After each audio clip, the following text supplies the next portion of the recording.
Hi hello friends, SN TV Kannada ಚಾನೆಲ್ಗೆ ಸ್ವಾಗತ. ಹೊಸದಾಗಿ ನಮ್ಮ ಚಾನೆಲ್ನ ನೋಡ್ತಾ ಇದ್ರೆ ಸಬ್ಸ್ಕ್ರೈಬ್ ಮಾಡ್ಕೊಳ್ಳಿ. ನಾನಿವತ್ತು ಹೆಸರು ಬೇಳೆ ಪಾಯಸನ ಮಾಡ್ತಿದ್ದೀನಿ. ಬನ್ನಿ ವಿಡಿಯೋ ನೋಡೋಣ.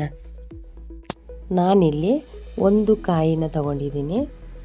ಅದನ್ನ ತುರಿದ್ಬಿಟ್ಟು ಮಿಕ್ಸಿ ಜಾರಿಗೆ ಹಾಕಿ ಚೆನ್ನಾಗಿ ರುಬ್ಕೋಬೇಕು. ಈ ರೀತಿ ರುಬ್ಬಿದ್ರೆ ಸಾಕು.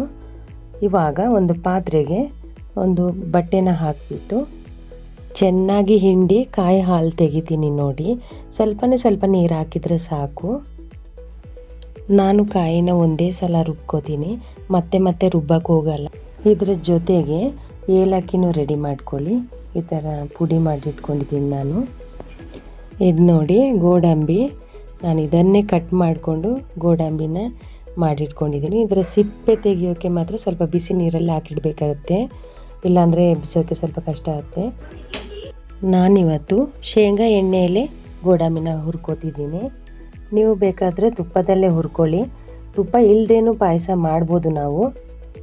ಈ ರೀತಿ ತೆಗೆದಿರುವಂಥ ಗೋಡಂಬಿನ ತುಂಬ ಹೊತ್ತು ಹುರಿಬೇಕಾಗುತ್ತೆ, ಯಾಕಂದರೆ ಅದರ ಸಿಪ್ಪೆ ತೆಗಿಯೋಕ್ಕೋಸ್ಕರ ನಾನು ಬಿಸಿ ನೀರಲ್ಲಿ ಹಾಕಿಟ್ಟಿದ್ದೆ. ಹಾಗಾಗಿ ನಾನಿಲ್ಲಿ 3 ಅಚ್ಚು ಬೆಲ್ಲ ತಗೊತಿದ್ದೀನಿ.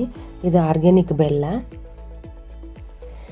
ಹೆಸರು ಬೇಳೆನ ಚೆನ್ನಾಗಿ ತೊಳೆದುಬಿಟ್ಟು 2 ಗಂಟೆ ನೆನೆ ಹಾಕಿದ್ದೆ. ಇವಾಗ ಸ್ವಲ್ಪ ನೀರು ಹಾಕಿ ಬೇಯಕ್ಕೆ ಇಡ್ತಿದ್ದೀನಿ. ಈ ರೀತಿ ಮಾಡಿದ್ರೂ ಪಾಯಸ ಅಂತೂ ತುಂಬ ಚೆನ್ನಾಗಿ ಬರುತ್ತೆ. ಇವಾಗ ಬೇಳೆ ಸ್ವಲ್ಪ ಬೆಂದಿದೆ, ಅಷ್ಟರಲ್ಲಿ ನಾನು ಬೆಲ್ಲ ಹಾಕೋತಿದ್ದೀನಿ.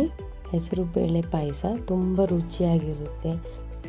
ಇವಾಗ ರುಚಿಗೆ ಸ್ವಲ್ಪ ಉಪ್ಪು ಹಾಕಿ ಈ ಪಾಯಸನ ಬಿಸಿ ಮಾಡ್ದಂಗೆ ಇದು ಟೇಸ್ಟ್ ಆಗ್ತಾನೆ ಹೋಗುತ್ತೆ, ತುಂಬ ಚೆನ್ನಾಗಿರುತ್ತೆ. ಇವಾಗ ಕಾಯಿ ಹಾಲನ್ನ ಹಾಕೋತಿದ್ದೀನಿ.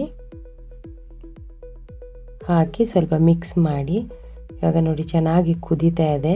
ಈ ಥರ ಕುದೀತಾ ಇರಬೇಕಾದ್ರೆ ಗೋಡಂಬಿನ ಹಾಕೋತೀನಿ.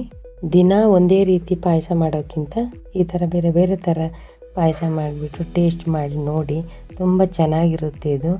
ನೋಡಿ ಇವಾಗ ಚೆನ್ನಾಗಿ ಕುದೀತಿದೆ. ಈ ಟೈಮಲ್ಲಿ ನಾವು ಏಲಕ್ಕಿನ ಹಾಕಿ ಚೆನ್ನಾಗಿ ಮಿಕ್ಸ್ ಮಾಡಿ ಇವಾಗ ಪಾಯಸ ರೆಡಿಯಾಗಿದೆ.